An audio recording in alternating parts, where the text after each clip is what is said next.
This addresses verified ID. Yeah, very. Verified IDs? See the QR code. Damn, DC, you made this way too hard. So set up your account. I'll do that. So hit next. There you go. Now you scan QR code.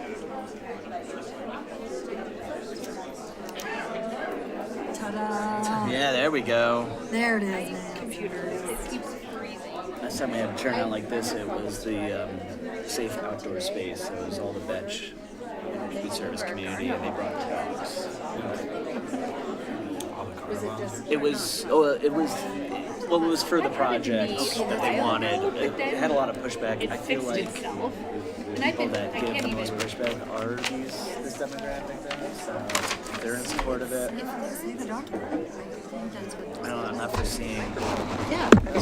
That's safe. So it's a good place one. to, yeah. Instead of like Yeah. a straight one that was not. Right. Then maybe this is just a one. Yeah. Have one. Wait. Yeah. I think that they're all. Well, I don't know. I guess we'll find out. I guess we'll 2 minutes on the Yeah. microphone. It sounds like it would directly benefit everybody. Just change. Oh, Yeah. Yeah.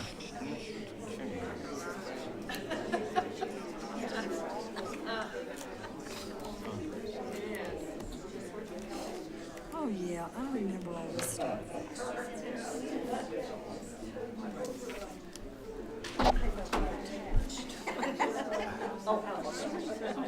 Yeah, you guys are stuck in the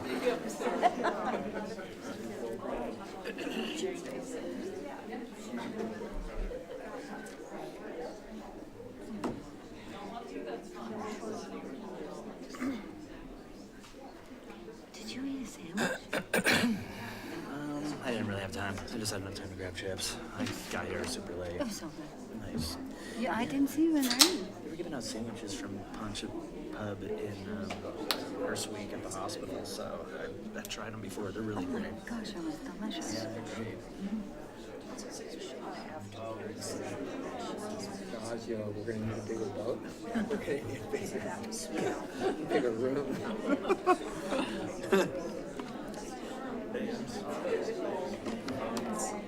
So no whales tonight? Must not be. Yeah, I don't see your name tag. No whales? No whales. Yeah, she's get something else. Her name tag is not out, so Something better than that. Well, no, for work sessions, it's not coming. You can just miss all those. I have 6 o'clock, so we will go ahead and get started. And I want to just start by thanking everybody. This is an amazing turnout, and I look forward to the presentation. But first up, we have the Extraordinary Teen Council, and I want to start by just saying thanks to Debbie Olson. As some of you might know, she is retiring, and I just want to express my gratitude for your service to this community, all you did for youth in this community, and you will be missed. You will definitely not be forgotten, and we will see you around. And look forward to hearing about your retirement plans. So the floor is yours.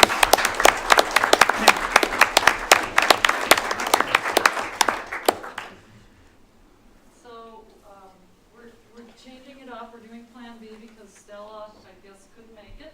But it's Maddox, who is our new. Can we get you to Come to the microphone. Our new teen liaison. He's gonna come up and I'm gonna report and I'm gonna introduce him. You're gonna have to do you have to reintroduce for everybody on you. What? You have to reintroduce now because it's I know. everybody online. You have to do it on the mic. That's right, that's right. So I'm just gonna jump right in. We have a very short agenda. I'll introduce Maddox Tolsma. He's gonna start up being the teen liaison for the city council, starting this Welcome. now. Welcome. Today. Today. He's a freshman, going to be a sophomore next year at Salida High School, and quite well-versed and ready to go in this position. Super excited, so, do you want to say anything?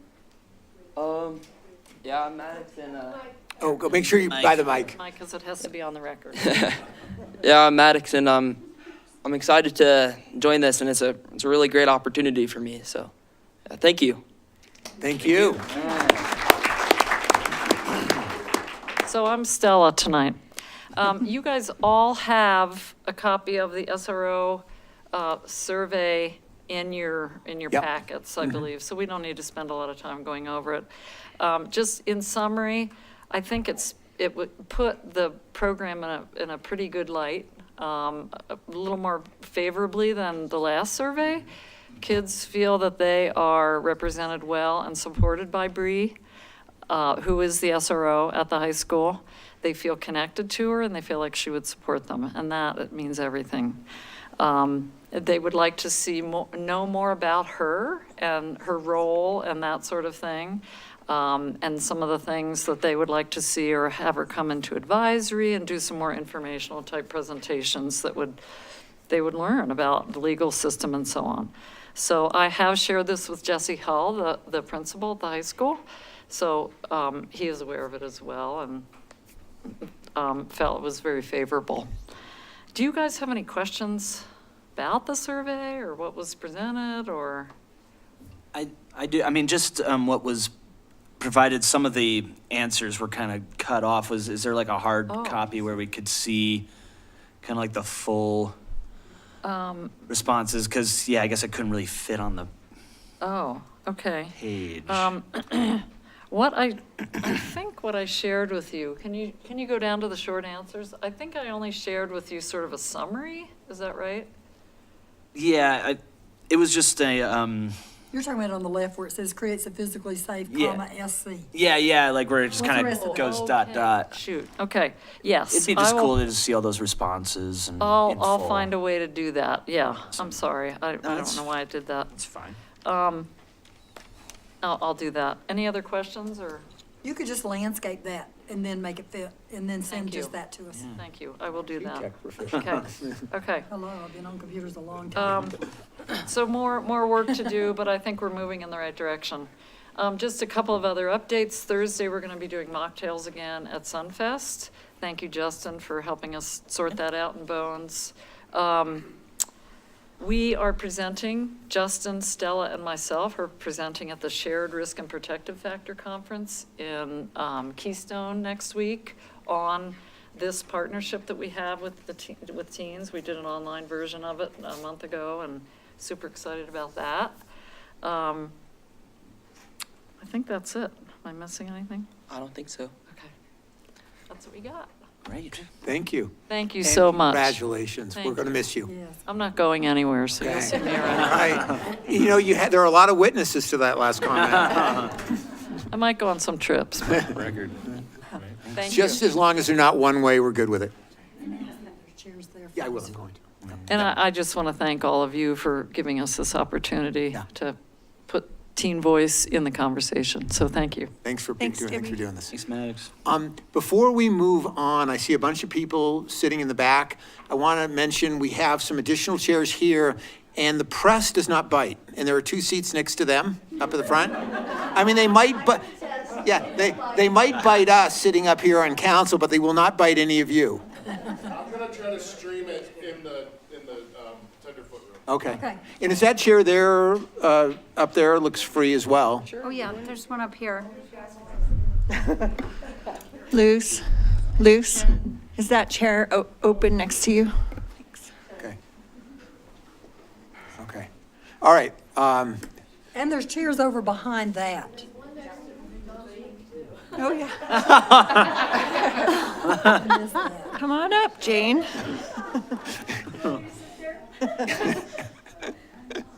You might cause some trouble. All right, very good. The second item on the agenda is space to create First and D Apartments update and presentation.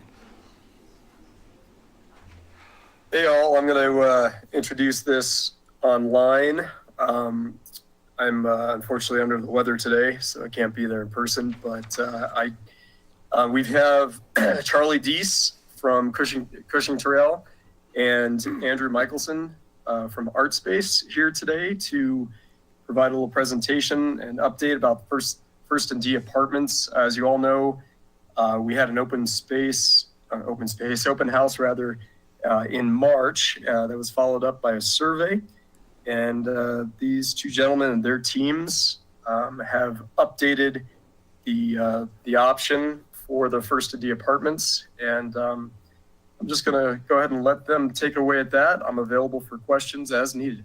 So before we begin, I just want to comment on how beautiful that sideburn looks on Councilmember Curtelli. That's not me. That's another handsome-looking gentleman. That's definitely not me. But I digress. The floor is yours. Thank you so much, Mayor and Council. My name's Andrew Michelson. I am project manager with Art Space Projects. And actually Charlie from Cushing Trail is going to do most of the speaking tonight, but we're very happy to be in front of you to present the culmination of a lot of work that has been conducted over, the past few months, a lot of information gathering. And what we're really hoping to do tonight is to share, the results of that, some conclusions we've drawn, and ultimately, ask, not for a formal vote, but to say, are we on the right track, and to start moving the project forward and to start seeking the dollars necessary to actually, get this project coming up out of the ground. But Charlie's going to lead us through some slides related to the work that we've done. We'll welcome your questions and take it away. All right, thank you, and thank you for having me. And the clicker works, great. So I wanted to share an agenda. I know we don't have too much time today, so trying to be succinct, stopping me at any time if there's anything that needs clarification. We wanted to kind of roll it back to our first engagement effort, or first for Cushing Terrell. ArtSpace has been at this for a number of years now. But back to the fall, just to kind of give that context of where we've come over the last couple months. And then really what we're working through now based on the public comment, and then some of the things that still need to be worked out as we move forward. We want to recognize that the community has voiced certain concerns, and just to say that once we move into budgeting and construction, a lot of those things are kind of better suited to be worked out at that point. But like Andrew said, we really want to have the community's confidence moving this forward. Nothing is necessarily locked in place at this point. We've made a lot of good decisions, and that's kind of guided where we're going, but there's still a lot of opportunity for fine tuning and change. It's just, this is a good moment in time that if we're well off course, we want to correct now, because it gets harder and more expensive to make changes as we move past this point. So this is just a rough timeline, and looking at it now, that is absolutely tiny. I can't even read it. So the high and low of it is, so Cushing Terrell started a little less than a year ago on this project. We're architects, engineers. A lot of kind of community outreach and support for the project was done before our involvement.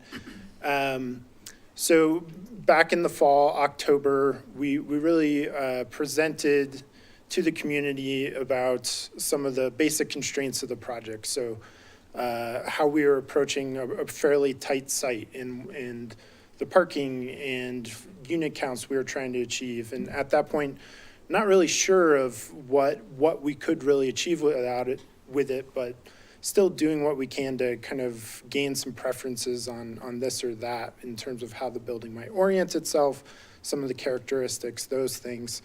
The last outreach, we had developed a couple concepts to design. So we understand the site and its constraints. We've done kind of unit plans, floor plans. We know what's working and where we have room to play. So that was really kind of driving at what are some of the aesthetic preferences of the community and how we're working those into the design moving forward. So here we are coming out of that concept or schematic level design. And this is the point where we know enough about the project to go out and seek funding for it. And that's really what Andrew and his team does. But you can't do that until you know what the project is and develop a preliminary budget and those things. So that's where we're at now. Once funding's in place, we go through what we call like construction documents and go through building permit. So there's still a lot of details to be worked out. So this is the current ground floor plan. So we're a little under a half an acre site here, which I think is incredibly important to note, because even with some benefits of affordable housing for parking ratios, we still have to provide one parking space for every unit. And so that's driving a large part of the design. What you can't see here is that lower portion of the parking actually tucks under the second story of the building. So we're really kind of maximizing what we can do with the site here. I think some of the exciting things coming out of our initial design efforts is in that first engagement period, we didn't know if we were going to be able to provide that community space for whatever the flexible creative purposes. But we really were able to find a efficient kind of layout with units to get that on the First Street side. So that's what you're seeing on the screen in blue. So we actually have 1,200 square feet of kind of dedicated flex community creative space, as well as some gallery lobby space for the residents. Some other things that were important was maximizing number of units. The 19 is the number of units we hit before we have to go through a longer kind of zoning and entitlements process. And then as we'll talk about in a second, out of the first engagement effort, that one-to-one storage, making sure that each unit has plenty of storage. So that could be bikes, supplies, you name it. But part of living in an apartment is making sure that doesn't overflow onto the streets or patios or things like that. So that was important to neighbors and for residents. And then part of what ArtSpace does is create workforce housing that appeals to a lot of audiences, especially creatives. So with materials used inside the units, ceiling heights, lots of natural light, those and kind of flexibility within the unit in terms of how residents want to lay it out. I think we were able to cram that all in a very small site here. Okay. Oh, too far. There we go. So here's just a quick list of some of the things we heard out of the October engagement. I think that that presence at the corner, so right at First and D, making that kind of welcoming both to residents and the public. As we showed on the last slide, we were able to get a lot of that flexible community space for residents and community alike. It was important that all the parking kind of tucked behind the building.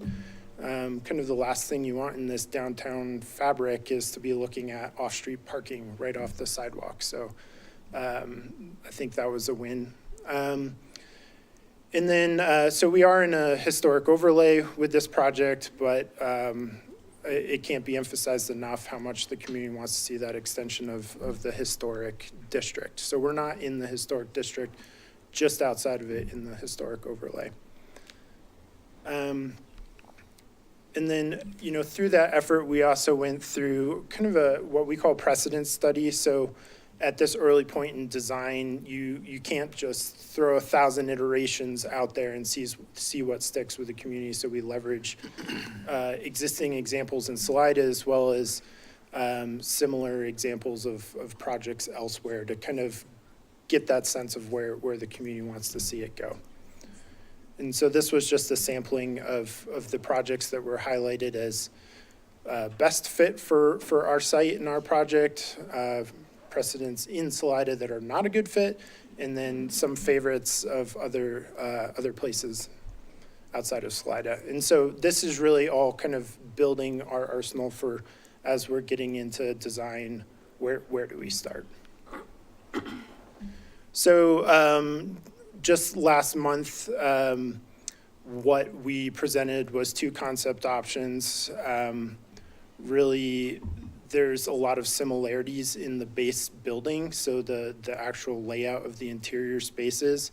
And again, that's driven by how tight a site is. We don't have a lot of flexibility for different roof styles or a lot of kind of push and pulls without losing units. And at the heart of it, the more units, the better. It's a need. So we did a round of surveying as well as an in-person open house just for kind of question and answer. And really the top image was preferred 3-to-1. We really did kind of polarize the questioning. So want to be fair to that in the survey. It was a this or that.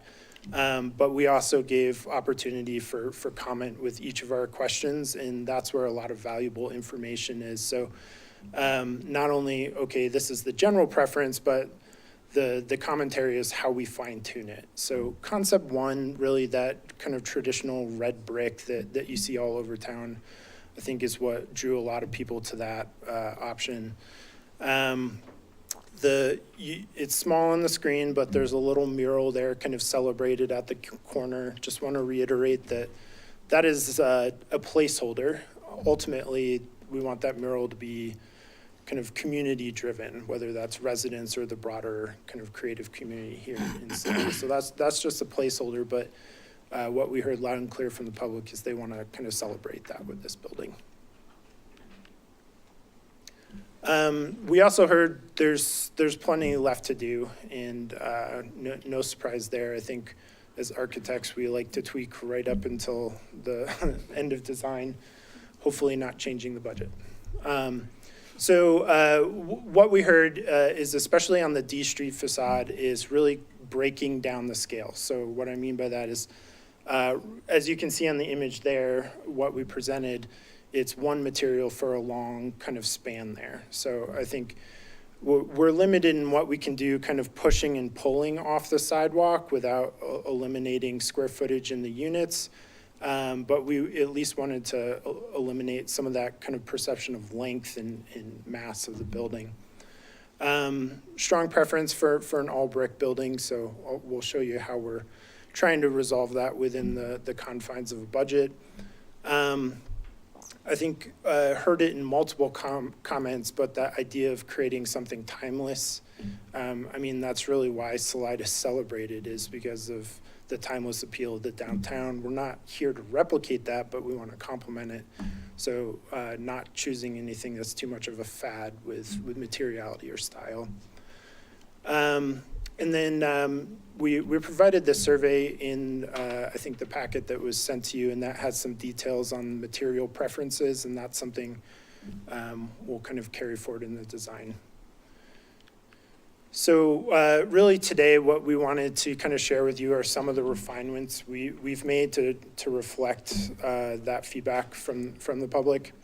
And a lot of this focuses on that D Street side where it kind of turns into the residential neighborhood. You can see instead of that kind of long band of the one kind of brown rusty looking material, we've now kind of broken that up. The effort there is to try to make it feel more like the widths of the houses that if you go further down the street, that's what you're seeing. So we can't actually physically break up the building, but we're trying to replicate that with some of the material rhythms. We'll zoom in a little bit on the next image, but one of the other comments that showed up multiple times was make it feel more residential. And so looking harder at those entries, we do have ground floor units on the D Street side. So making those feel almost like a townhome entry and making it feel less commercial. So we'll zoom in there a bit. So this, one of the other things we looked at in this is we think we've designed a building that's fitting of the budget we've kind of held in place. We won't know that for sure until we onboard a contractor and do a first round of pricing. So a lot of what's driving this design is a materiality that we think fits within that budget. And so brick is 4 times as expensive as some of these other siding products. And so I think while we'd all love to do an all brick building, I think the economics of it just aren't gonna work. So what we did in this redesign was try to bring that brick along the ground level, wrapping around the entire building. So this zoom in on the bottom left is of D Street, and so that's showing that brick up into the second level. And that's something you see in the historic district guidelines here, is that clear kind of base, middle, top of building. So we're trying to put a more contemporary spin on it, not to be more contemporary, but just to kind of fit within, materiality that should be in budget. And then trying to make those front doors feel a little more residential. You can kind of see it there, although it's small on screen here. So we from the last time we showed this to the public, we've shifted around a lot of those materials. So we're not adding brick, we're just kind of reallocating it to help kind of that feel of permanence and historic character without being too overt with that. And then here are a few things that came up in the commentary in the survey that we wanted to recognize. Things like cornices, balconies, how we're trimming around windows. We definitely heard loud and clear to lean more traditional with those. I think the historic guidelines will tell you, make a modern interpretation of a historic detail, so not trying to replicate those. But those are those kind of detail items that, as we progress in the design, will work out then. It's just not to the point where we understand the budget constraints we're working with or our final material selections to really put more detail in those. But we want to definitely let you know, heard loud and clear, and that's something we'll be carrying forward in the design. And same as of material. So that is a representation of some of the preferred materials. We really carry that forward as this is kind of the look and feel that the community wants, and we're going to try to find materials within a budget that fits that look. So we can't tell you today the exact materials we're using, other than we're gonna hit that look no matter what price point it is. And I'll kind of pause right there for any questions. Happy to kind of flip back in slides, but really what we wanted to kind of engage the council with tonight is that question of, do you have enough confidence in the design, in our incorporation of the community's feedback to take it to the next step and start that kind of funding and construction process? Who'd like to begin? I will. Okay. Yeah, so I guess because I was a part of the community outreach portion of this project moving initially, the thing that I'm hearing the most about is the space in which to create, the namesake of what the project is. And I would be remiss if I wasn't a supporter of getting every last square foot of that creative community flexible space as we could, because that's really the buy-in for the artists in our community. That's the guarantee. None of the units are guaranteed to artists, and we make that a really solid point. Anybody can apply to them, and apparently from the survey, we're looking at a percentage, probably about 20 to 50 people that are either yes or maybe on applying for these apartments, none of which have to be artists or guaranteed artists or even, likely to be somebody that would identify as an artist primarily. So that's where the flexible space comes in.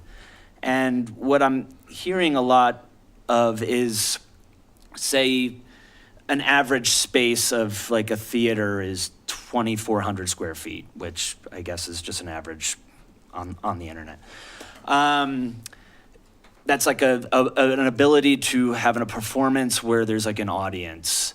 I think I would love to see an option presented where there is double that community flexible space, and how many parking spaces does that mean, and how many are we on the hook for a lot that never had a single parking space on lot, and also has on-street parking spaces? And I think just anything downtown, if we ever were in possession of a building, let's just hypothetically say from the same landlords that have another building, like where would we put that extra parking? Like on the roof of, all you have is on street is what I'm trying to say. So I would like to at least, and please, Christy, stop me if I'm complete, there's no possible way around it, but I would like to see what that option looks like.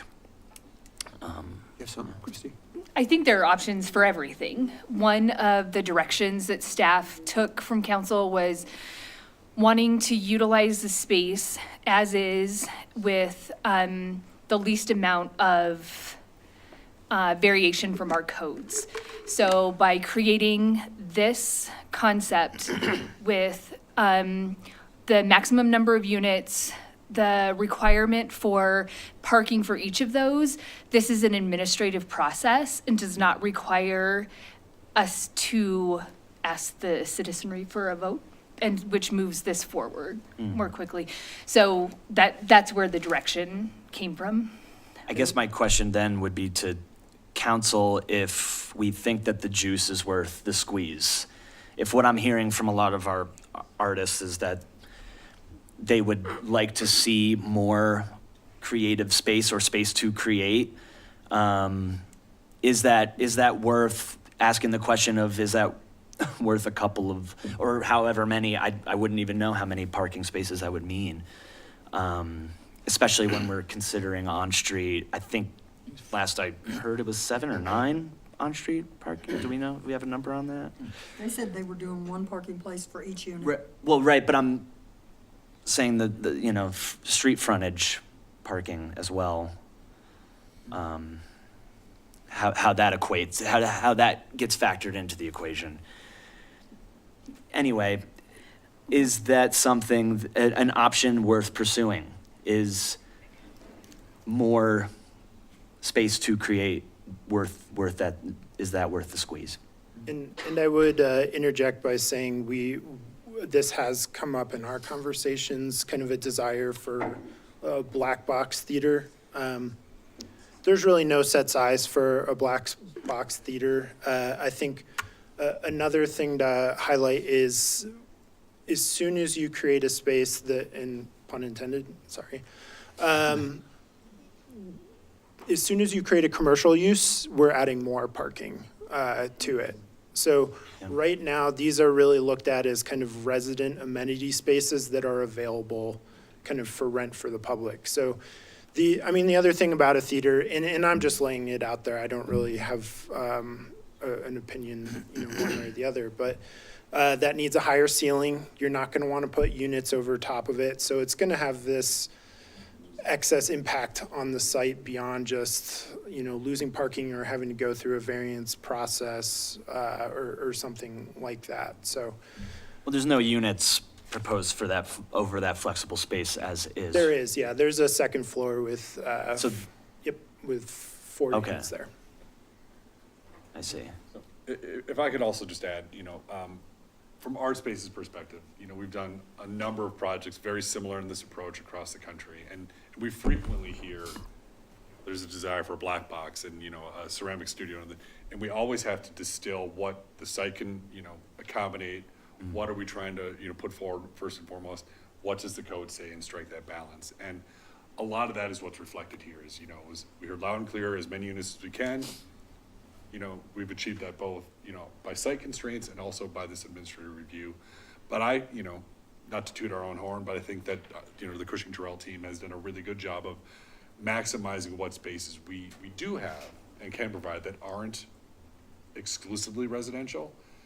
Now, could this floor plan be tweaked some? Sure, we can absolutely look at that some more. I mean, what we're presenting here includes, support spaces for those flexibles. You have to have offices, you have to have toilets, you have to have, ADA access, all those things. Could be tweaked some? Absolutely, and we're happy to visit on that. But really more to that flexible community space that we're able to provide as much as we are, I think is a really good step forward. And I think I would encourage, folks to think about this space not being one use, but it could be an exhibition for paintings one day, and you could have someone setting up a drum set and having, a performance in that space the next day. Once it's a theater, it's more of a theater, and they tend to just be that. So there is a flexibility, and that's intended to be flexible in that use. And it's a little small, but it's also intended that you can shut those doors and have that exclusive from residential operations or differing hours. And so really trying to make it as open and flexible as it can be. But if you get too far down one road or the other, as Charlie was saying, you start pushing code this way, parking that way, fire separation, heights and that. So, not to say we couldn't look at it more, but this does reflect maximizing units that we could park on site and the building heights and all those things, and still providing as much space as we are. But it's just Yeah, and obviously with a theater space, stages fold, chairs fold. I mean, we have a stage on F Street that magically disappears every winter, and maybe will pop up somewhere, and it folds quite nicely. So, again, I think what I'm hearing from artists in the community that really rallied the artists around this project is the space that they feel like is for them, some form of guarantees. So if it's too small, ultimately, that would be a bummer. Okay, you were heard. Yeah, okay. That's all I have to say. Do other people have thoughts, comments, questions? I wonder about the double use that's available too in the parking lot itself. Just when you started talking about the F Street stage and the possibility of using that parking lot as more than just a parking lot, but also fulfilling that code requirement. And that would be more of a management issue, but if the street parking is available and cars could be moved out and the tenants were willing to accommodate that, that would be pretty cool. There's potential there. Love where the conversation's going. We're getting creative. So I just wanted to say, I was at the Scout Hut when you guys put on the first presentation, not the second one, but the first one. And I thought the community input was great, and you're doing a good job of summarizing and putting together what the community asked for down, when we had the open house at the Scout Hut. This looks just like what I had seen down there. So I think it's a good job putting it all together from the community. Besides the space, maybe we need a little more. But other than that, I mean, the outside looks just like what the community asked for. And I mean, you could work on this for another 10 years, and the only guarantee is that there still would be people who weren't going to be happy. So I appreciate. That's very true, yes. Yeah. And I'm a layman. I'm not I won't be using that space. I only can draw from the artist looking at those dimensions, could use more space for the art that they do. So I can only speak for them. Yeah, and I like it. I like it the way it is. We didn't have any place for theater besides the Vic, and it's been closed since COVID, and so then we got the steam plant. Oh, that's not big enough, it only holds 200 people. But it's a theater space that we have. I feel like a lot of communities don't have that, and if they have it at all, it's nowhere near as nice as the steam plant. It's not that tiered seating, it's a lot more compact than even what we're seeing there. I like the design as it is. I like the flexibility of being able to separate out those two rooms, and we're just never gonna make the artists in this community happy. There's never gonna be enough. And that's true of many special interest groups. We're never going to make them happy. Well, I mean, I think they might not get everything they want, but I think regardless of who the group is, they need to feel heard, and we need to try to accommodate to the extent that we can without impacting the integrity of the overall project. I hear that. Yeah, I like the idea of, anybody can go in there and either rent the space out for a short amount of time and do an exhibition, and then the next day somebody else can move in. And so it's not just, just nailed down to one specific, artist or somebody else's space. It can turn into, multiple places. And like I say, yeah, it's, space is, everybody wants more space. You gotta be the person that's gonna make that space work for you, I think. So I think it looks great. I think it's something that could really, really work.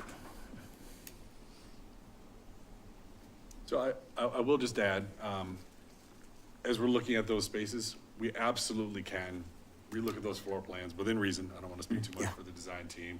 But what I'm hearing is that we're on the right track, which is really the question we're asking. And if that remains true, well, what lies ahead next for primarily art space, but, of course, continue to work with the city staff and with our design team, is we can take this and we can run with it. Our next steps would be to bring in a general contracting team to put numbers to what we've designed, which is pretty robust, but nowhere near ready to actually put shovels in the ground.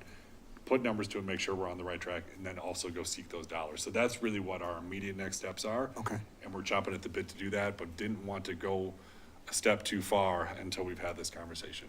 But I will say, we're hearing loud and clear that you'd like us to look more at some of those flexible spaces. We could, look at reconfiguring. How can we make it work so that it is as big as possible and flexible and still accommodates the uses? So happy to do that without going back to the literal drawing board in the beginning.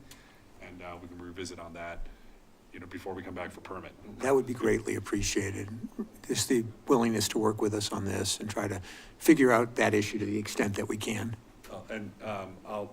We're working also in the community of Carbondale. There is an actual functioning theater on the site that we're working on there, which is, unique, and that is in the middle of the site there. But the executive director of that theater, as we began that process, left me with a comment that I think applies here in probably every community that we work in. It's like, not trying to keep everyone happy, but at the end of a project, you want to see a whole bunch of tired and happy people. Tired from having done the work and happy at where we land. So that's what we're hoping to bring forward. So appreciate your time this evening. Thank you. Thanks. And Thank you. please do to staff or directly, if you have questions or follow-up, feel free to get in touch. Okay. Thank Thank so you. much. Appreciate it. Have a good night. And I'm guessing everyone's going to be leaving with you because no one's going to stick around for the next. Doing a big show. Had to have been a little intimidating with this size of crowd. Have a good night, guys. But there's no glass blowers. Okay, we have next up the Places to Age project, presentation and discussion, and Cheryl, I see you getting up, so Yes. So, welcome. thank you. Certainly, Places to Age, we appreciate the opportunity to bring you an update and talk with you about a formal partnership. And also want to thank all of the people that came to support us today. And just to mention that what we are presenting tonight are sort of our current thoughts. And we will actually be holding some meetings in the next, over the summer and the fall to get community feedback on this. And our first one is June 12th from 4 to 6 at Tres Letras. So, You said 4 to 6? from 4 to 6. Okay, Yep. thanks. So just would like that. We are a grassroots group. There are 8 of us that form this board, and many of us have worked on this project on other committees or other attempts that have been early on.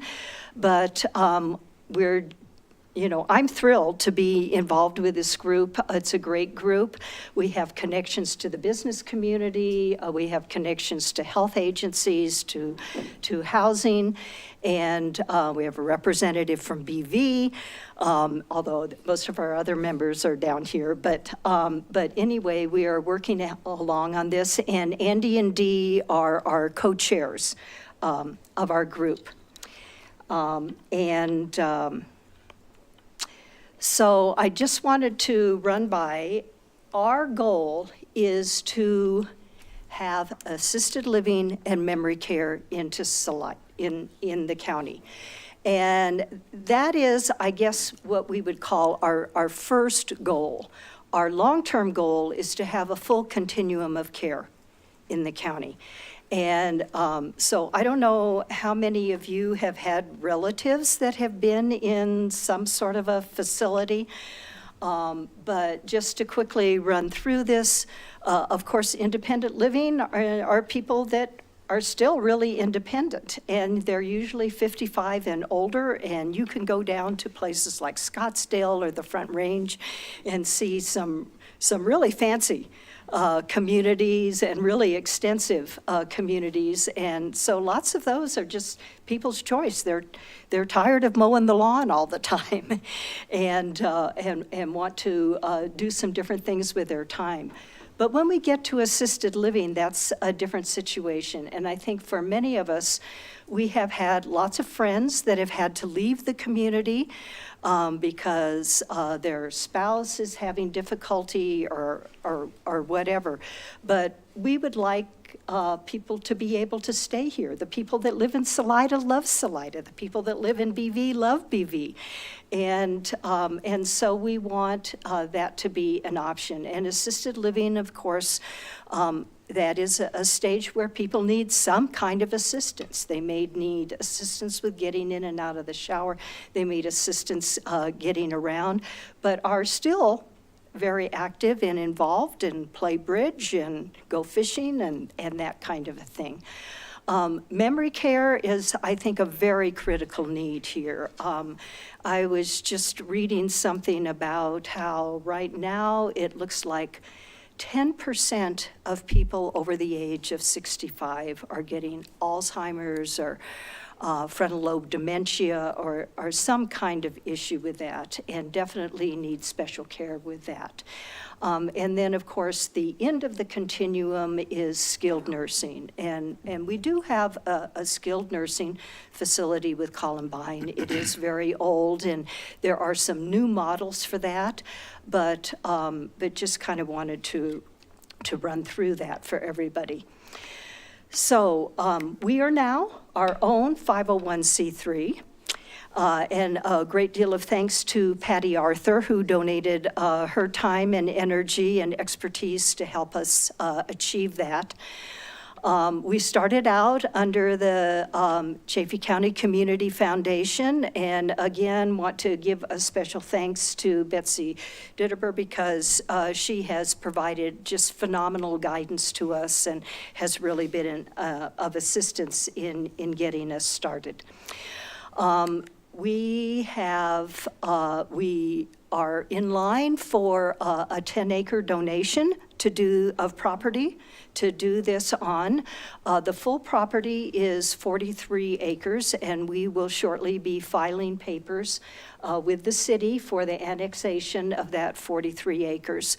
And I'm going to a little later on show you the location of that so that everyone can see that. We are very fortunate in the location. We're close to the hospital, about 1.5 miles from the hospital, and we have some ideas we'd like to show you of how to use that property. We've been in existence for a little less than a year, and one of the goals that we had for our starting off on this first year is to research different models. I know my mother was in a couple of different assisted living places, and before that, a couple of different independent living places. And I think usually what comes to most of our minds, what was most of what I saw, she was down in the Denver area, were pretty big facilities, 60, 80 unit facilities.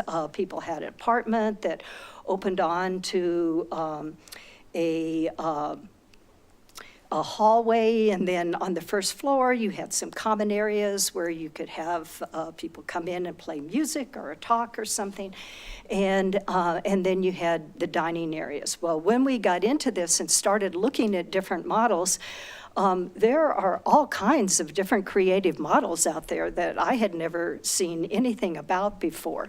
And so we have been looking at those models and discussing those models. And so we would like to show you some of kind of what our thinking is at.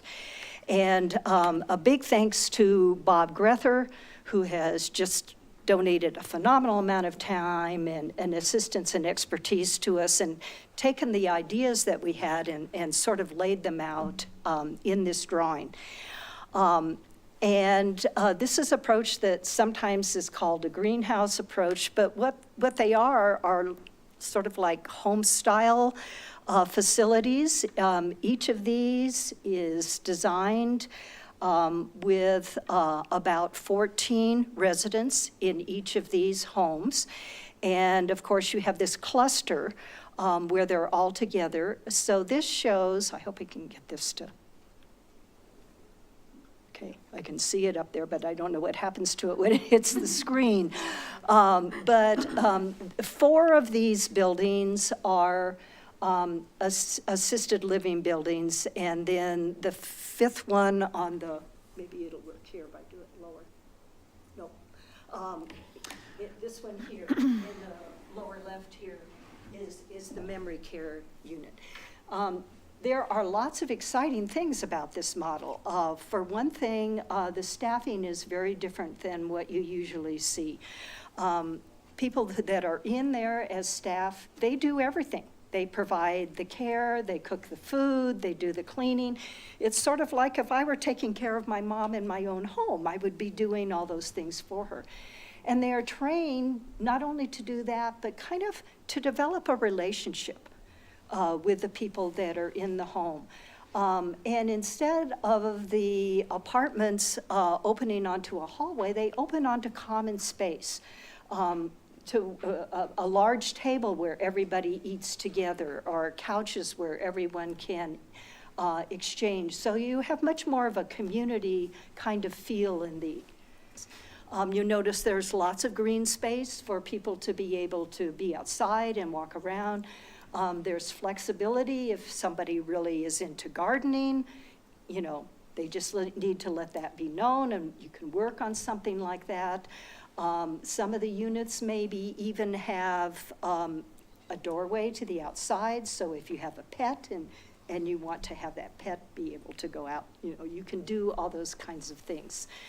And so they all have their own common space, their own dining area. And then in the memory care unit, there are also some administrative offices, again, a little bigger common space so that if you wanted to have a music event and people come from all the buildings, you could do something like that. The green space in the middle of that building is for the memory care residents because there has to be greater security there, but we still wanted them to have an outdoor space. There are 2 different dining rooms there. One for the residents, but also eventually to get this built out up across the top, those are independent living, 1 bedroom and 2 bedroom, kind of townhouse condo sorts of things. And those people, we would like to have a choice. Maybe they would like to have 1 meal a day in the dining room and take care of breakfast and lunch, but to have that kind of flexibility. This drawing also has a sculpture garden in the middle. We thought that might be kind of neat for people. And then in the lower right down there, there's some additional buildings, and those might be some larger units, independent living, but also that is where our workforce housing would go. I think everybody's aware that getting caregivers is a real challenge, and so we want there to be affordable housing for them. So we will have workforce housing with a priority for medical staff and first responders, and then it would be open for employees throughout the community. The other really neat thing about this model, one of the hard things when you have a big facility that has 60 or more beds in it is getting all those beds filled and having the financial backing to be able to last through that period of getting all of those rooms full. And so this way we can build one of these homes and get our 14, 16, whatever it is, people in it, and then get that going, and maybe even learn some things from it.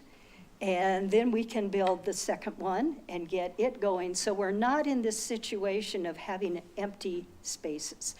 And it also gives us some flexibility because we'd like to do something up in the BV area as well. If we got some land up there, we could do 2 of them up there.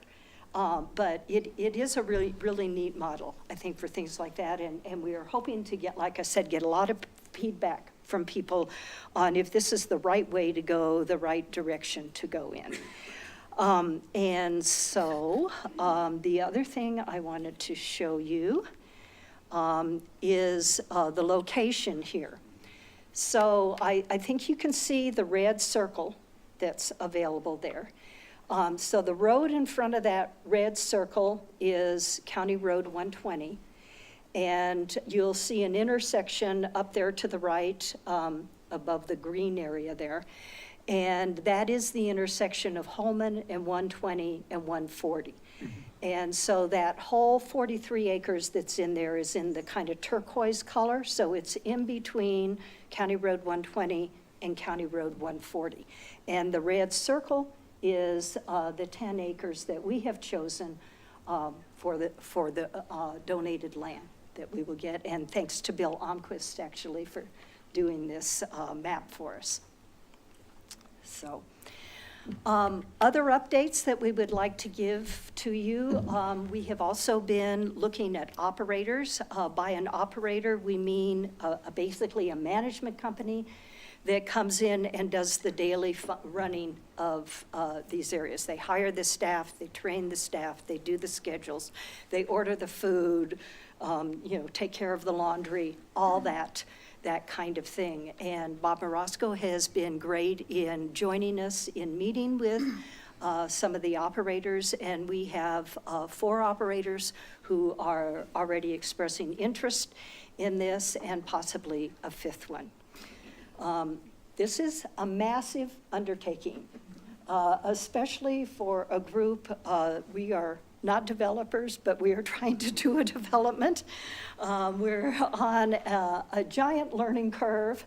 And of course, the biggest thing that you look at is costs for this. I mean, when I first saw some of the first cost estimates that Gary Olson did for us, my jaw fell to the ground. I was like, how are we ever going to do this?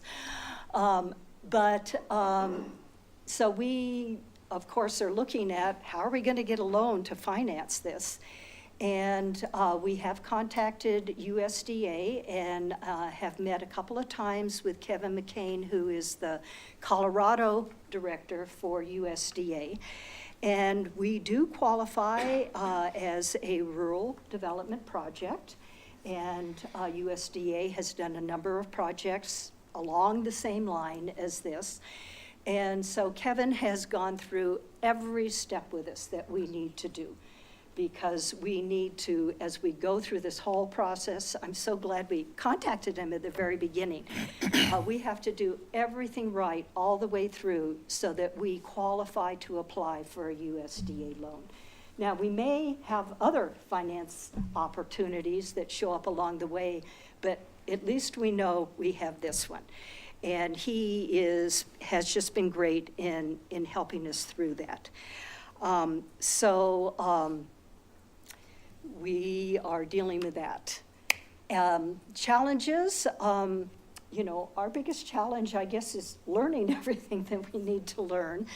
And we have already come across some bumps in the road, just things that we haven't anticipated, things that showed up, and so we are not a developer. We don't have investors with big amounts of money kind of backing us, so that when something like that happens, creativity, flexibility, possibly some timing delays, those are the kinds of things that we hope will get us through that. One of the other big challenges we have after we get the annexation done, I think we've got things pretty well lined up for that, is this period that we have that's getting ready for the construction. We have to hire industry architects, we have to have attorneys, We probably need an owner's rep. There, surveys, engineers, all the studies that have to be done on the land and laying out everything. And then we have to do all these performance. We have to know before we can go in for financing, what it's going to cost on a daily basis for all the to run the place. We have to know how many bars of soap we're going to need. And, so we have a lot in that period. Don't skimp on the soap. And so, that is going to be an expensive period for us before we get to the point where we can actually apply for a construction loan and the financing. And so, that's sort of a challenging period that we're facing. And we think that will probably run between $150,000 and $250,000 to deal with that. But we got some really good news today. Next 50 contacted us today, and we have received a $75,000 loan from them. So that's good. And we really feel like that's a great vote of confidence. Before that, we had a budget of $16,000, which are mostly from you all on Colorado Gives Day. And we did get a couple of small community loans also. But this will really help us out and give us a great start in going through this period. We want you all to know that we are being absolutely as careful as we can possibly be with our spending. We really appreciate your trust in giving us money, and even this grant money, $75,000 sounds like a lot, but in terms of our project, it's a pretty small amount. But we are, we budget everything, and we do our best to stick to that budget. And we just want to thank everyone for their support. I went the wrong way here. So. Because our situation is so unique, one of the things that we have done is we have visited places similar to what we want to do. We have visited some of these actual greenhouse models. We have done Zoom meetings with people as far away as Martha's Vineyard, because they did a project very similar to ours. And we know, it was very obvious to me from talking to all these places that we have got to have support from the community, support from the hospital, and support from the local government. And without those, we don't really have a good chance of seeing this project to fruition. And so we are going to approach partnerships, and I'm presenting because I'm in charge of partnerships for our group. But so we are working a lot on partnerships, and we would like to have formal written agreements with our partnerships, MOUs, memorandums of understanding, that lay out, what we're going to ask for, what we're going to give, what each party is involved in. So that's clear from the beginning, and everybody knows what to expect. And then I also want to cover some of these other areas as we go through this. So these are the people, the organizations, the agencies that we have been collaborating with.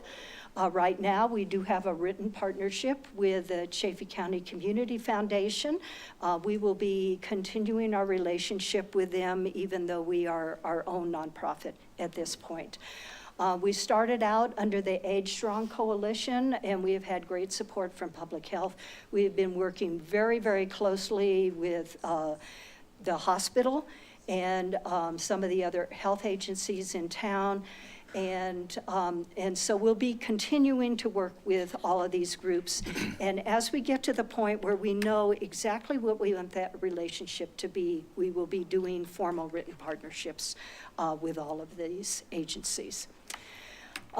We also want to talk a little bit about the need. I think this is a demonstration of what the need is. But certainly, as we are all present in this room tonight, we do have one thing in common, because we are all aging as we sit here tonight.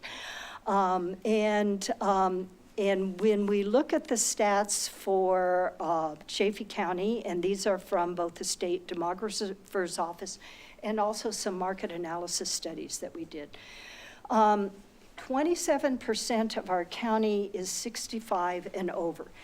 And that statistic, it actually came from the State Demographer's Office over a year ago, maybe even closer to 2 years. So we know that's growing all the time. People come to our county and, attend FIBARC or studio tours or whatever, and they love it here. And we certainly have a lot of retirees who are definitely attracted to this area. And I think we have a unique group that has both a strong sense of place, and they're here because they love the character of our community. And I think they're people that are very active and involved in recreation and want to hike and be on the river and ski. And so it's kind of a unique group, I think, that our area attracts. So that 27%, if we compare that to the state average, which is 15%, we have almost twice as many people who are 65 and older as there are statewide. And the prediction is we'll have a full third of our population by 2030. I think even more telling than that is these current statistics. 45% of our county is 55 and older. So already we have pretty much half our county that could use that continuum of care, which usually 55 is the earliest entry point for that. The public health did a senior survey in 2021, and one of the top needs that showed up were assisted living and memory care. So, that also is a demonstration of need. And I just wanted to remind everybody, there have been lots of previous attempts, some by private developers, and I'm not sure what happened with some of those things, why they fell through, but also the hospital has tried a couple of times to get this going, and some other public health groups have tried. It's not an easy task, but I think we have a good chance of doing it now. And there are some advantages and disadvantages to being a nonprofit. But certainly as a nonprofit, we can apply for grants and hopefully access some state funding and federal funding and that kind of thing. So we're hoping that will help us get through this time. We want all of you to know that we want our facilities to be accessible to all. We're sort of looking at the county in terms of 3 economic groups. People who have an income of less than $30K a year will most likely qualify for Medicaid. Then we have a middle group in there, a middle income group. They will probably need some subsidized funding, and we hope to work with some of our housing agencies to figure out a way to do that. And then, of course, I just had a quick question. So there, no guarantees or anything, but there is talk about this potential LIHTC senior living project. How would that coming to fruition impact how you would do this? I think that we're going to have different kinds of facilities, and I think even after we get ours built, there's another model called a cozy house model, which is modular kind of clusters of homes that are designed for middle income. Somebody's very likely to want to put in a really fancy, expensive kind of facility. I think we're going to get lots of different facilities, and I think we have so much need in this community that it's going to be hard for us to fulfill that need all the way around. Thanks. One of the things that we've been thinking a little bit about is the inclusionary housing requirement that the city has. And again, hoping that we can interpret that so that we can take advantage of Medicare and Medicaid, that there's a way to do that. One of the suggestions that we had was possibly an overlay for housing for people that are aging, that would have some specific requirements, and also would help with the definitions of some of the kinds of requirements that the city has as it gets applied to housing for people that are older in the community. We also wanted to point out some of the benefits. We think those fall into two groups: economic benefits and also quality of life for residents. Taxes are an obvious one, but the fact that we will be looking to annex all 43 acres does bring some new land into the city for potential development, potential housing that is within the 3-mile growth ring of the city. I know people are concerned about the community growing and that it grows in a way that it fits the needs of the community, and we are hoping that that will happen with this property. The other thing I think that is a real benefit is keeping the retiree money in the community. As people have to leave because we don't have any facilities for them, we lose that money. And I know there's that sort of sevenfold thing you do with the money that, if I hire somebody to landscape my front yard, then that money gets spent on their groceries or maybe hiring some more staff, and you get this multiple effect for money. And so I think the county's really used to having this retiree money coming in here, and we would like to keep it here. We also think that there are personal safety issues, and I know as council members, a lot of your job is safety. It's roads and police and fire and that kind of thing. And when there are no alternatives, people tend to stay in their houses, sometimes by themselves, in houses with stairs like mine, it's maybe not a good situation. It's maybe not a safe situation, either for mental health or physical health. That it gets to a point where, some people have isolation and some people are just in situations where they shouldn't be by themselves there. The other thing that's sort of related to that is when people are holding on to their houses because they want to stay in the community and they have no place to go, it's affecting the turnover in our housing market. And I think if people had alternatives, they would maybe leave some of their houses, especially if they're larger houses that really should be for families, and we would have better turnover that might help our housing shortage some. So the fact that we want to bring some workforce housing in is great. Job creation, we think when all 5 of our units, our facilities are built out, we will have around 40 jobs that are additions to the community. And we have been working with CMC to talk about maybe as one of the benefits for our caregivers to get enrolled in some kind of a health career. And we think that might really expand the offerings that CMC has in health careers for the entire community. The other thing that we think is just important is that we think people that live here have a strong sense of place and have developed support groups and friends and really want to have the opportunity to stay here and be in a place that really means something to them. I sort of talked a little bit about bumps in the road here and solutions to that, and we're going to ask the city for a couple of things in the MOU that might be related to that. But these are the areas of requests that we would have in the MOU. The first one are grants. Grants are critical to us in moving forward with this project.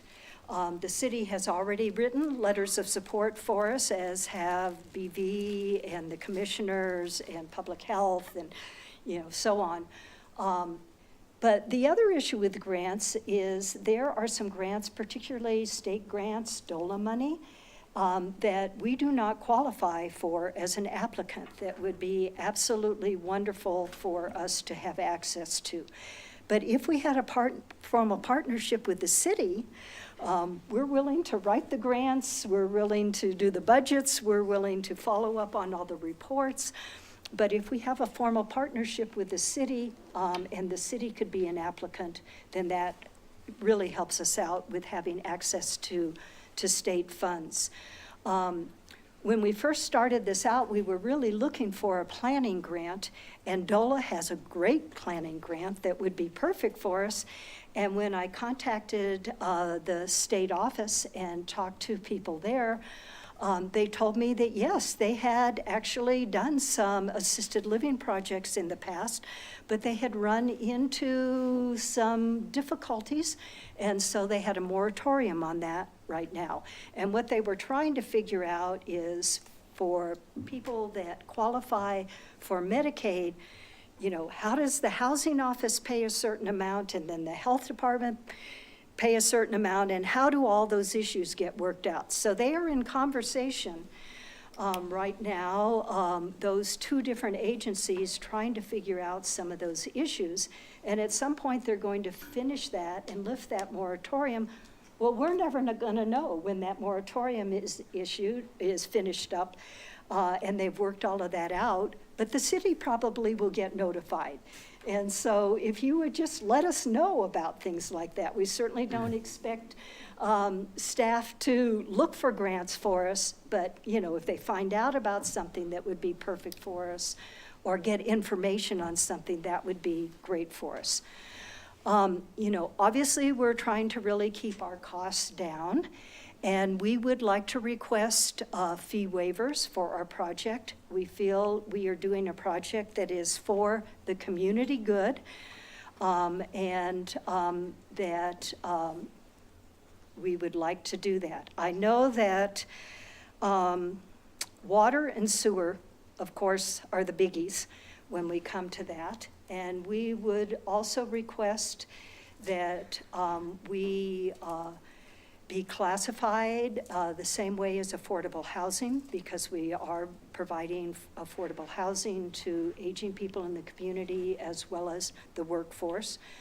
And when it comes to rates, we would also like to be classified as commercial rates. So those are our asks of the city with that. Technical assistance, we have needed a lot of technical assistance so far, and Bill Almquist has been absolutely fantastic in helping us through the annexation process.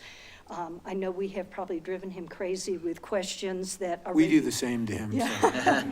That a developer would already know, you know, and so we will certainly minimize any of that, but we would like to, on occasion, be able to ask a question that we can't find an answer to any other way.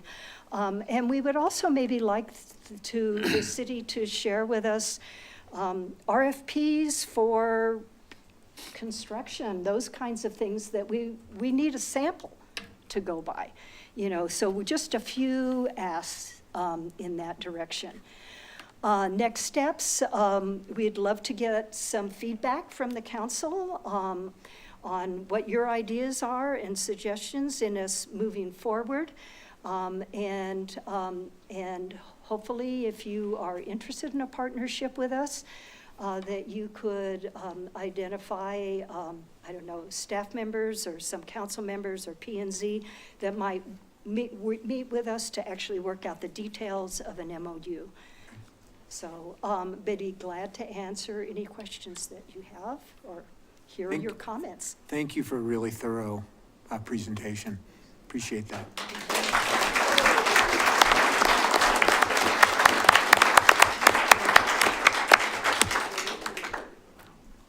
Councilmember Nacarado. Cheryl, thank you so much for the presentation. As I look around the room, I see some of my favorite faces from this community. And I know that if any group can She never says that happen, about the group up here. if any group can make this happen, it's this one. So thank you for the thorough presentation. My question is, so you mentioned interviewing the operators, but will the 501c3 maintain the ownership of the facility? We have had some discussions about that, and at some point, we hope to get an attorney on board with us to give us some more advice on that. We have discussed the possibility of an LLC. Sometimes these places have, financing that's maybe some from hospitals, some from, other operators sometimes put money in. I think we're too early to really figure all that out.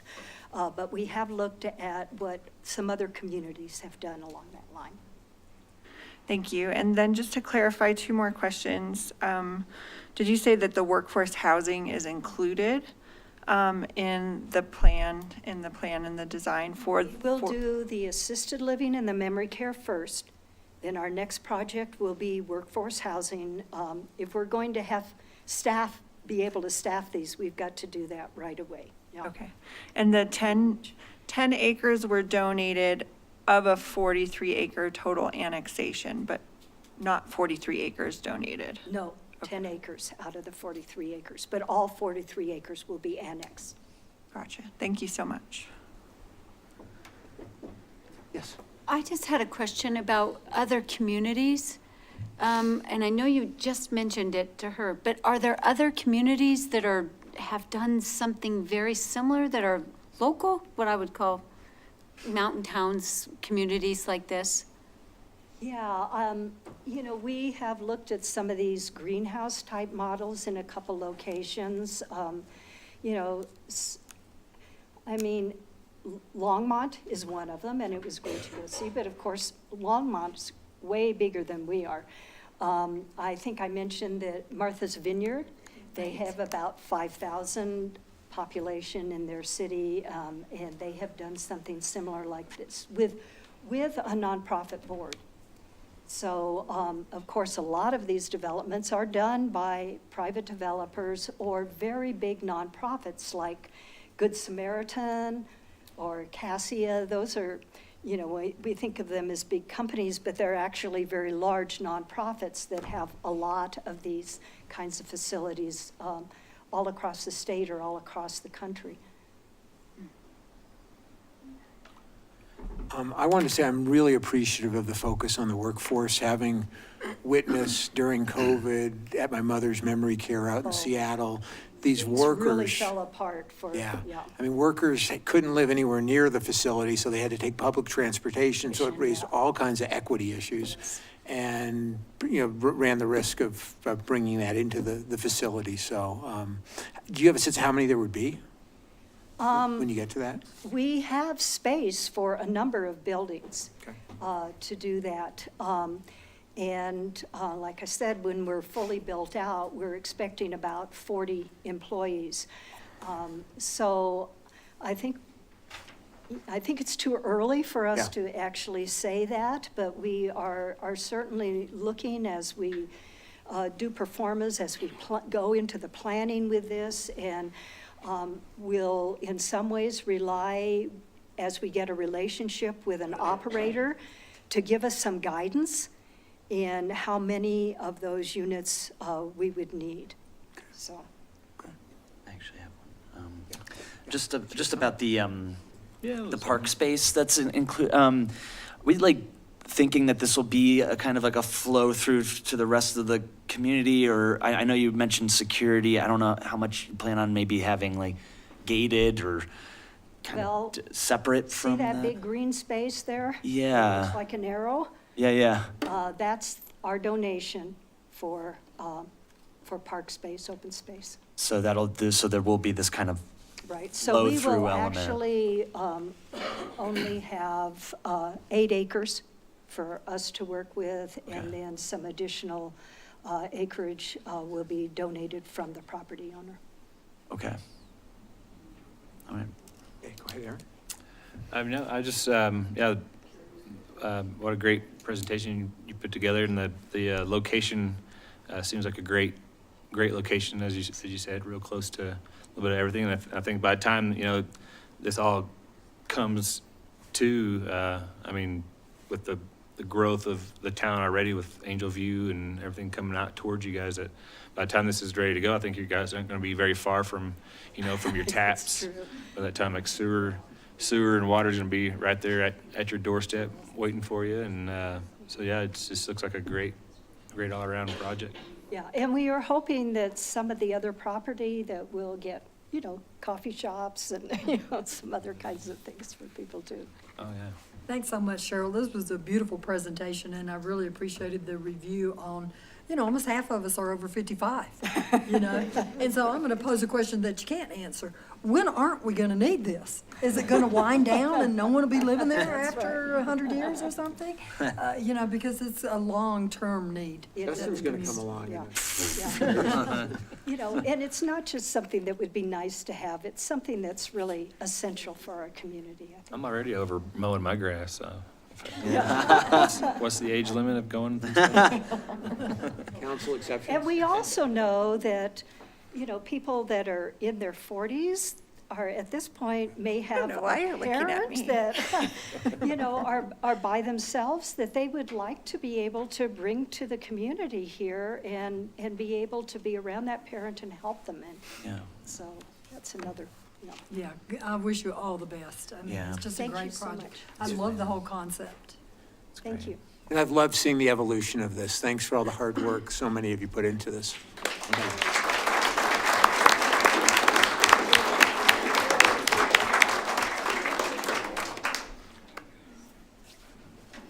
Cheryl, we miss you up here. Yeah. Thank you. Okay, next up, we have the energy amendments to the 2021 IECC code. You do not want to upset This might Jane. apply to this project. Are we going all electric for this project? Might as well listen, in for a penny. Stick around, this is important. You don't know who you're messing with. So the work session is an opportunity for presenter in the council to talk, so if you want to Yeah, actually. we basically want to get. You'll have to, you'll have None to of them are gonna grab have her. Buenas tardes. Buenas recess. Oh, yeah, buenas noches. Time. Yeah, they're talking about wanting to have the. Yes, Sarah, can you go ahead and get started right now? I'm just kidding. Yeah. Been hearing that too. I'm on natural gas, I love it. On with the show, this is it. We're on propane since we're in the county. So. It used to be the other way around. Everybody was switching to gas. I miss Jane. I miss Jane too. I gotta go. It just depends on, as long as you can clean it. Seriously. Which is basically what Sangre still does. It's cold. Oh yeah. Yeah, everybody, we I said 7-ish. You did. It's still 7-ish. No. You're right on. It's right on.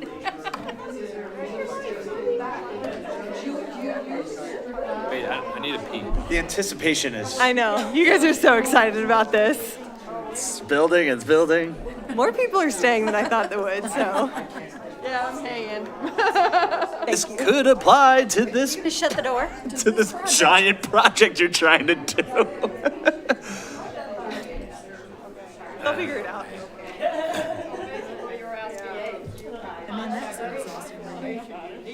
Yeah.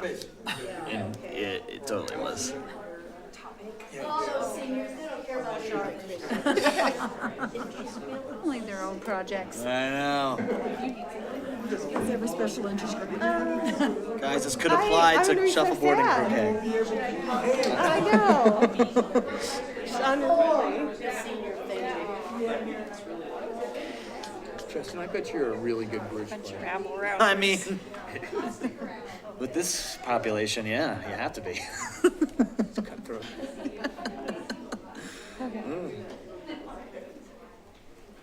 I'm just greater. I'm the one who tells all these seniors to stick around. They listen. Come on. You are our cat herder. All right. Thank you, Council. I appreciate your time this evening. Thanks to Jane for doing her darndest to get people to stay. I also want to extend thanks to our Energy Subcommittee, our Sustainability Committee, and partners like Matt Nichol, the EDC, and the county for having conversations with us about this topic.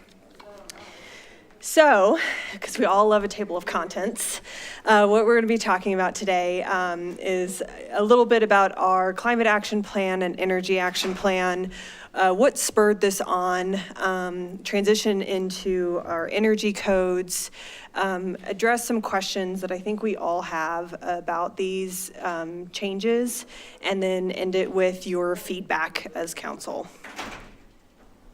So I wanted to first contextualize the conversation around the energy code by kind of starting in a different location, which is our climate and energy action plan. So back in 2021, the city of Salida adopted a climate action plan.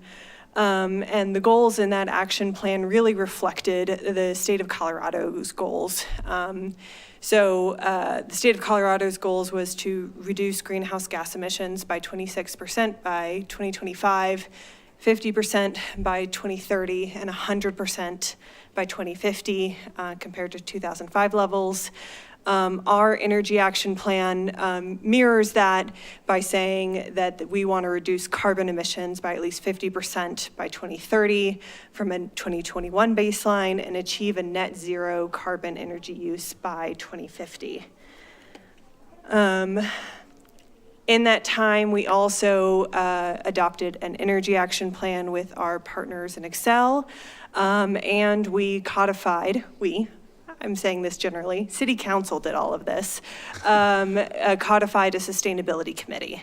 So when we're talking about this topic today, we're really referring back to these goals that you all set and the powers you gave to the Sustainability Committee, which was to update and advocate for the advancement of local guidelines to lower energy consumption. And you can see called out in our climate action plan that part of our residential energy work was to mandate no to low carbon standards for new construction and major remodels. So that kind of frames our conversation today. So why did we want to do this? Why are we creating these plans? Why did City Council have the foresight to implement and codify committees like this? It's because while greenhouse gas emissions are falling, the United States' most recent national climate assessment stated that the current rate of decline is not nearly enough to meet the targets necessary to avoid the greatest risks of climate change. As a tourist-based economy and as a mountain economy, we're really subject to those fluctuations in climate change. And every fraction of a degree of additional warming can cause extra effects related to climate-related risks in the future. One of the ways that we're looking at this is through our greenhouse gas emissions. So back in 2018, the city of Salida commissioned a report, a survey, and wanted to see where our largest amount of greenhouse gas emissions were coming from. What we realized was that a lot of it, 38% of it, came from residential and commercial energy. When we're talking about this, we're talking about time, how time is of the essence here when we're talking about climate change. And when you're doing that, you kind of want to look at the biggest emissions first and start whittling down from there. Knowing that residential and commercial energy is the largest sector of greenhouse gas emissions. What can we do about it? You guys have already done something about it. Way to go. So not only do you all have the foresight to create the climate action plan, energy action plan, and codify the sustainability committee, actually prior to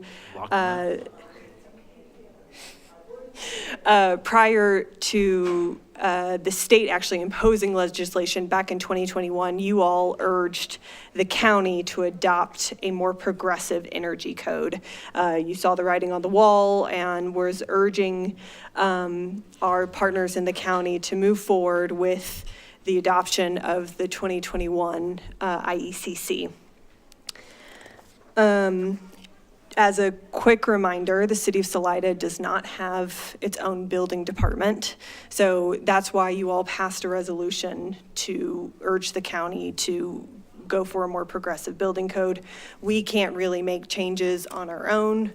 We're beholden to our wonderful partners over in the county, and they're trying to make decisions that's best for all of Chaffee.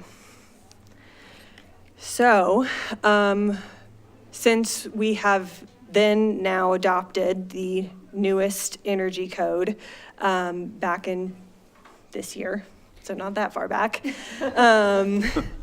when it was adopted, there was lots of conversations about whether to put amendments onto to the code that was being adopted. These amendments range.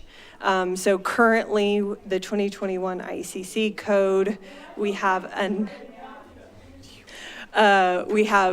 electric ready amendment. That's where we are, and it ranges from the bottom of the screen all the way up to electric required.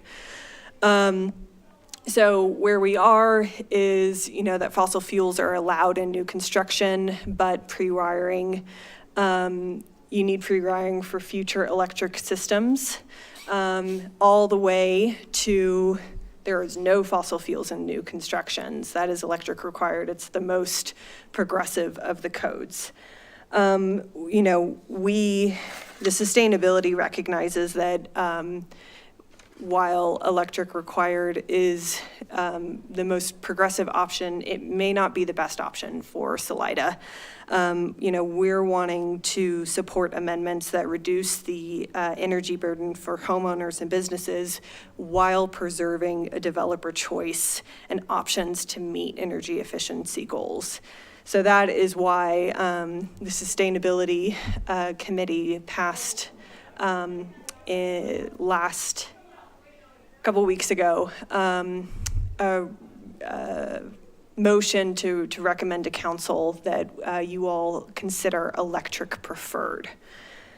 So other cities and towns that have been through this process and have considered more progressive amendments for electric preferred, towns like Minturn, Avon, Eagle County, and Longmont have, I should stipulate that Eagle County and Longmont are still in conversations about this. And then those who have gone even further, electric required with exceptions. Crested Butte has moved to that model, Lafayette, and then all the way to electric required, Denver has moved to that model. So that leads us to our next slide. So why electrify? What benefit does this have on greenhouse gas emissions, methane production? So natural gas emits methane during production, processing, storage, transportation, distribution, and use. So basically the whole way. It is the second most abundant greenhouse gas after carbon dioxide and is more than 28 times as potent as carbon dioxide at trapping heat in the atmosphere. So because methane is both a powerful greenhouse gas and short-lived, significant reductions would have a rapid and significant effect on those warming potentials. By moving to electric preferred, like the Sustainability Committee is suggesting, we are hoping for a meaningful but modest change in those greenhouse gas emissions that are helpful to our area while promoting developers' choices.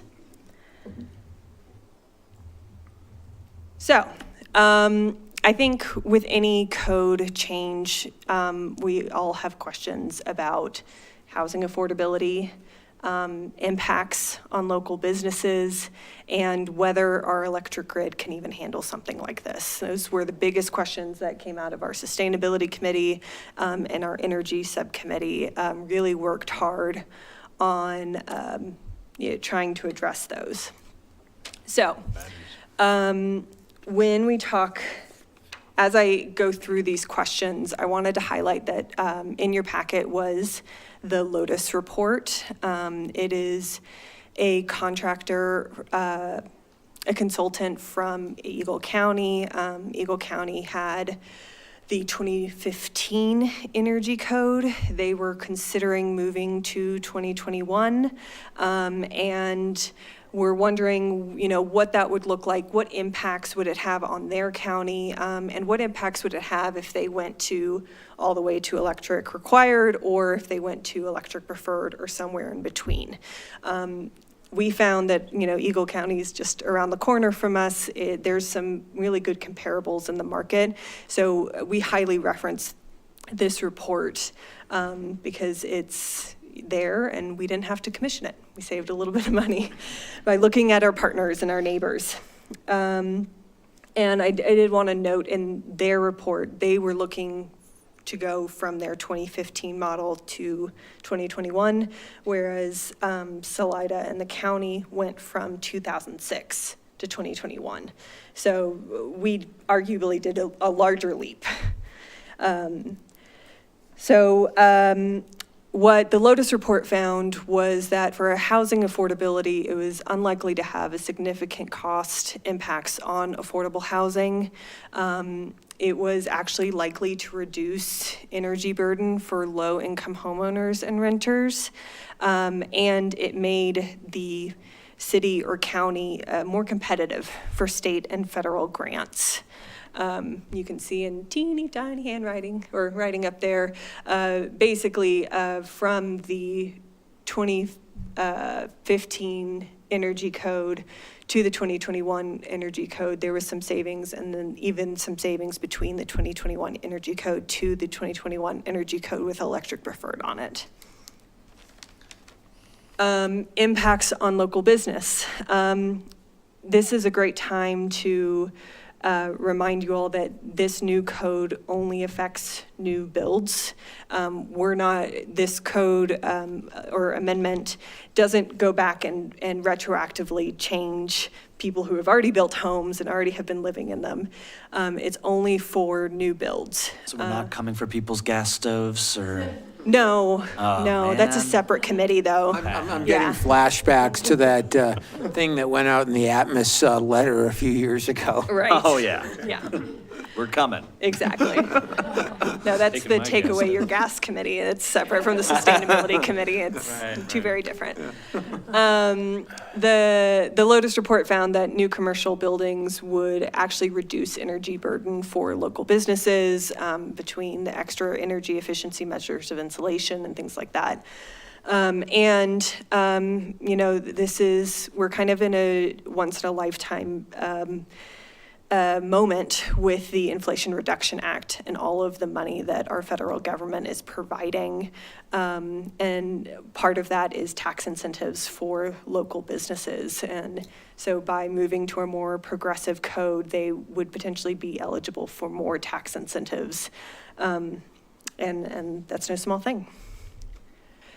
Finally, the Sustainability Committee reached out to Xcel Energy, and they had no issues with the electric preferred option, and there's no electric utilities that reported an inability to meet the needs even with a more aggressive or progressive amendment. So, You know, we think that the electric preferred amendment presents a fair compromise between maintaining a developer's choice to include gas appliances in new construction, because it does not preclude that. It definitely allows them to have it. And at the same time, reduce greenhouse gas emissions and utility bills for home and business owners. I think the last slide is nice and easy. Questions and feedback. So to reiterate, the Sustainability Committee did pass a motion to recommend to council that they consider a resolution to move towards electric preferred. As a city, basically a resolution is all we can do, minus building our own building department, and I think Bill might kill me, so I'm not proposing that. Need you. You're, basically they're asking that you all consider it, and if you do consider it, urge the county to move forward with an electric preferred amendment. The county is going to be bringing this up in, I believe, the early June work session. This is on their radar as well. Yes, of course. You better not say no. She does not need an introduction. Wait, who are you and what do you do? I don't know.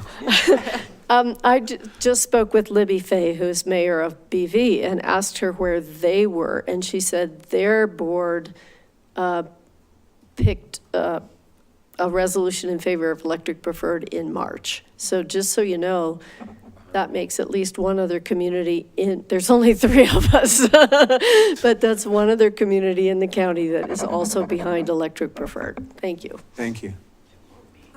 Sarah, why did we not go electric ready? Because when I look at the cost of bringing an electrician into the home to upgrade your electricity, it's what the home cost 30 years ago. And so electric ready would be so far superior for the individual homeowner. Did we not go that way because of the expense? So we are technically at, like, the 2021 energy code is electric ready. Oh, okay. Yeah. Because when I read this preferred compared to the ready. Do you mean required? Well, I'm just starting to ask questions, you know, Yeah. do you have to do the extra building efficiency measures for electric ready also? So, good question.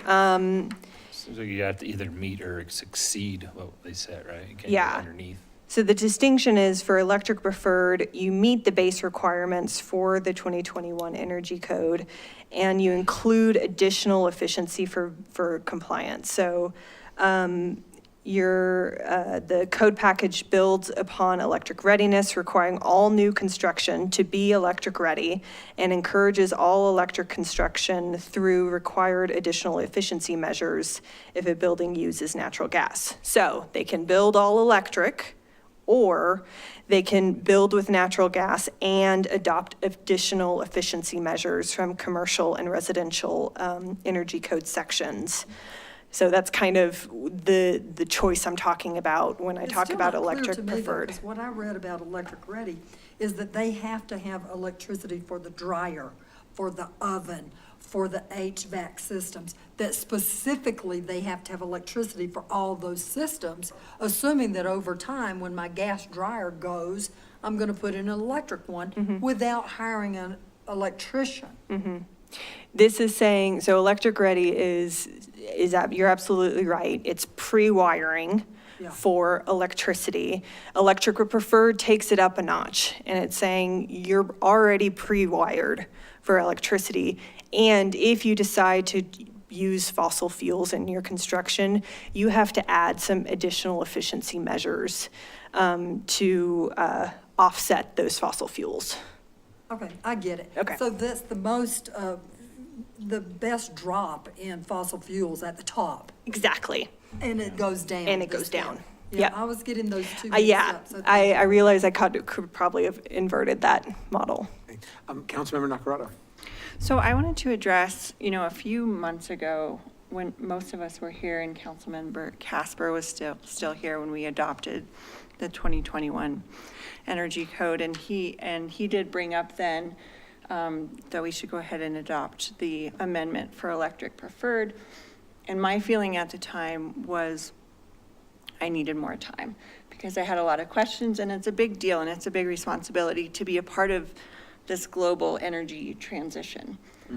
So I had a lot of questions, and I just want to thank the Sustainability Committee and Sarah and Jane and Matt Nykiel and the Energy Subcommittee for all the work they did, because every single one of my questions is answered in this memo. So I hope you will take the time to read it. I am beyond in favor of moving forward at this point because all of my worries have been assured that as far as the system goes, this is the best way to move forward. My concerns, if you'll remember, were about the mineral needs for the energy transition. You know, I've discovered through my day job that there's some kind of neat opportunities through mineral reuse, through even local mines and tailings piles to harvest minerals here in the United States that can help with the energy transition. And there's a huge opportunity for restoration and mine reclamation when that happens. So it's kind of a win-win, and there's still an environmental impact with that the mineral use that goes into the energy transition. But I think this is one of the biggest and most urgent things that we can do to address greenhouse gases. Thanks. Thank you. Anyone else? Yes, so I know we adopted the 2021 code in 2024. Why would we not wait at the 2021 code for a while and have people understand what electric ready is and start building at that? Because we just adopted that one. Yep. And I understand what Dominique was saying. You know, when Harold was here, we talked about going a step further, but we decided not to, even though you have answered more questions. It seems like we should have the builders understand what that is and have them have a chance to build as they go, then adopt something new. And then there was one more part in there about that where you talk, and I read through the code for Eagle, like you said, you were using their, what was Survey. it called? Their survey. Yeah. The Eagle County survey. And in there, I found on page 51, there were some questions asked to developers in the communities. And the Eagle County found themselves that the cost wouldn't be up so much. But then when you ask the developers on page 51, they said it could be up to a 30% cost increase, which would pass right on to the purchaser of that. So that's two different things there. So I'll start with the why adopt the electric preferred when we have just adopted a new Right. code. It's a really good question. What I've heard from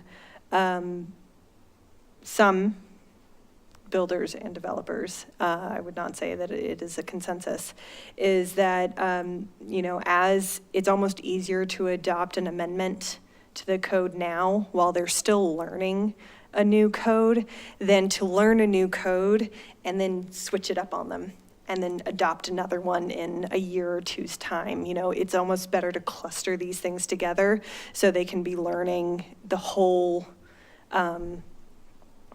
code at once. And it's worth noting that the Sustainability Committee had Greg Follet come and present.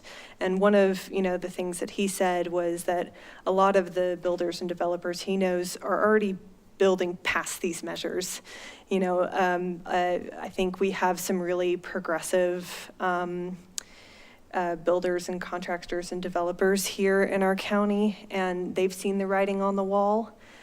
So they, many years ago, decided to start building at a higher level than they are now. Sarah, if I could yeah, add to that absolutely. too, and that was part of my concern too, was we were jumping from 2006 to 2021. It was a big jump. Yeah. So I wanted to give some time to hear from, just our city's community development department about how it might affect housing, and I think we've given them and the builders plenty of time to weigh in on this. We just built as well, you know, ADU and garage, and it was built to electric preferred standards. It just had gas because one of our household stakeholders just wasn't ready to let go of the gas yet. But Shame on you. so it was another big builder and in town, and they said this is just how we do it now. So I think we would have heard from the building community if it was an issue. Sorry. No, thank you so much. And also, we've been talking with the county as these conversations have progressed, and we haven't heard, they seem to be like-minded on this, where it's, you know, it's almost better to kind of combine and push out than to adopt one, wait, and then adopt another. Right.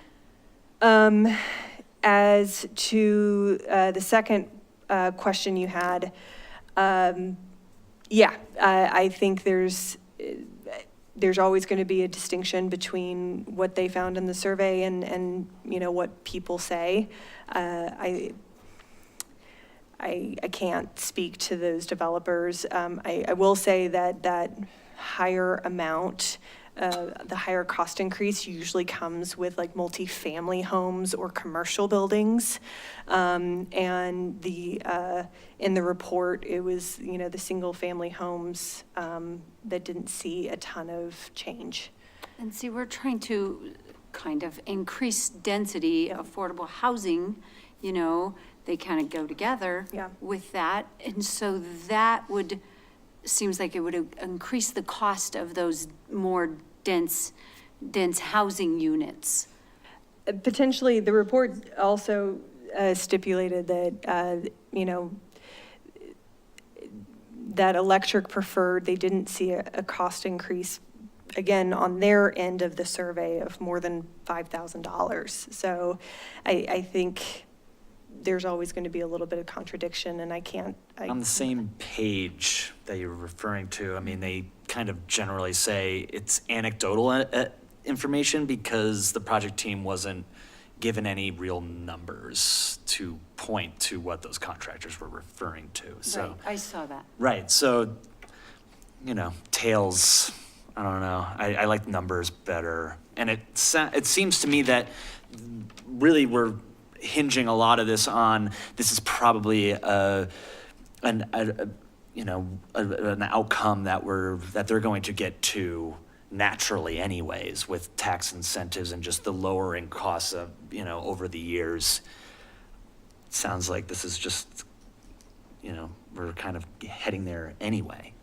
Yeah, the state is, I think, really pushing for these measures, and it's a lot cheaper on the front end to adopt these measures and already plan for them than to, you know, if the state down the line decides to, you know, make a more restrictive code than to then try and retrofit these houses in. Mm-hmm. Anything else?